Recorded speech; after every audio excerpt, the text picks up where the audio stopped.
Okay, hi, my name is Anna Dandino, and I'm presenting a project for diabetes.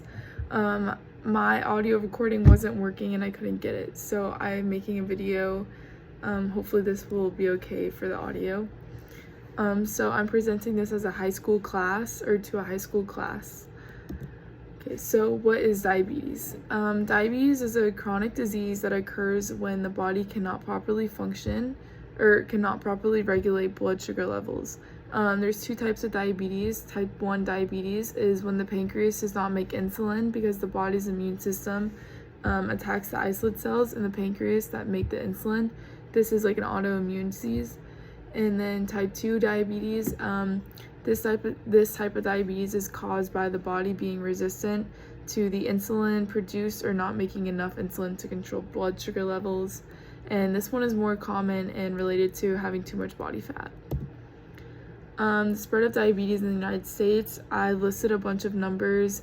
This is data like within the United States about diabetes. It includes like the prevalence, how much money is spent on diabetes, how many Americans aged 18 and older have prediabetes, and yeah, so there's a couple bullet points there.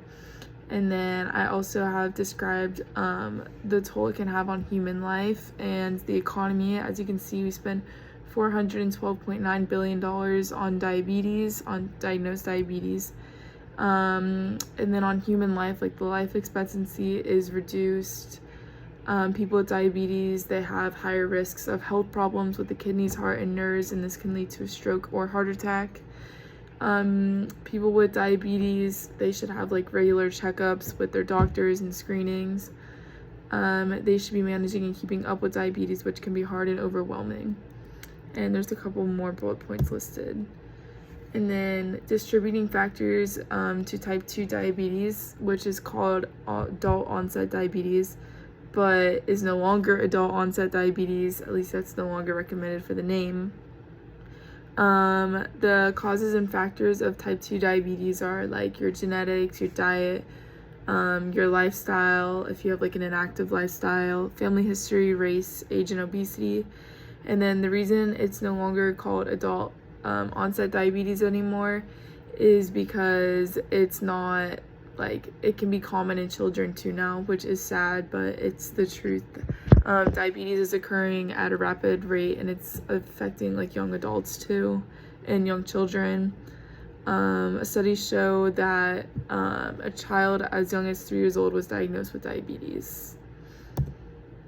Okay, so how diabetes have affected communities and ethnicities. I have a list of like the statistics affecting the different communities. The highest percentage rate was 13.6, and this was American Indians and Alaskan Native adults. Coming in second, with the second highest rate of diabetes was African Americans, and the third was Hispanic adults with 11.7%. And then there's two other listed. So I have like a visual chart next, just showing the numbers that I just listed. So to summarize, genetic factors, social factors, and environmental factors can all affect the prevalence of diabetes. So availability of produce for different communities.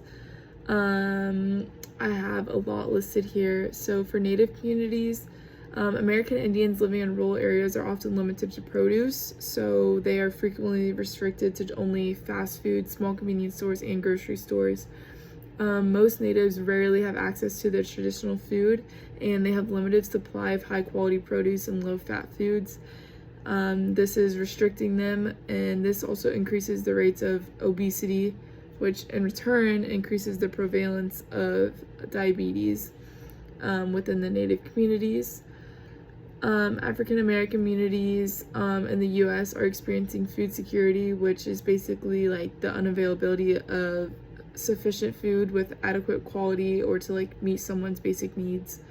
Over 9 million Black people cannot access enough food to lead a healthy and active lifestyle. There are more predominantly areas that are more predominantly black are more likely to be food deserts, which are areas without grocery stores and like you can't access like fresh foods and healthy foods. This is a major problem that does contribute to diabetes, and all of these reflect like the statistic numbers.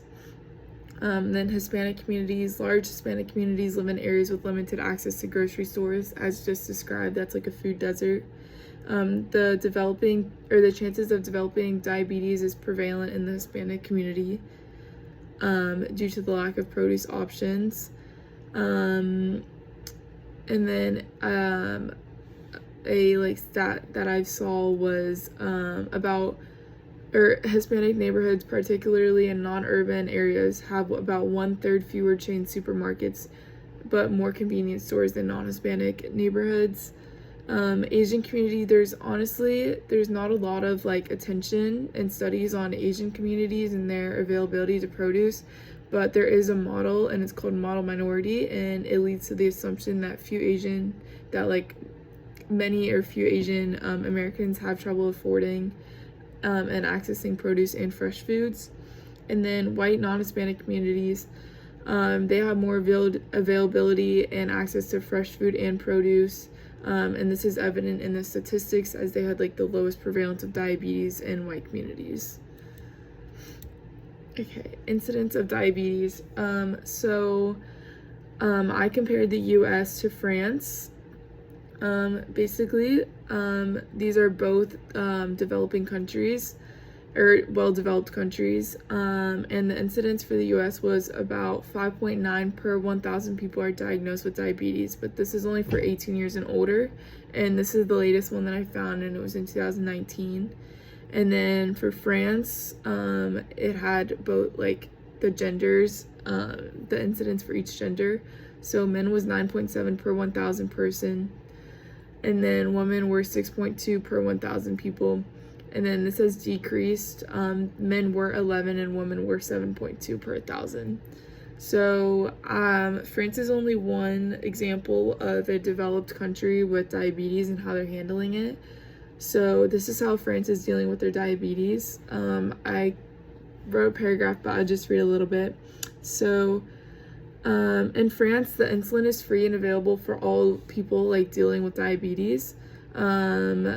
According to the Diabetes Federation Europe, there are national policy guidelines supported by a 5-year health plan at regional level, and healthy living policies are in place.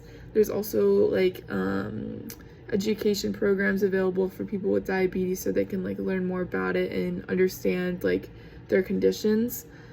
So what the US can take away from other developed countries dealing with diabetes,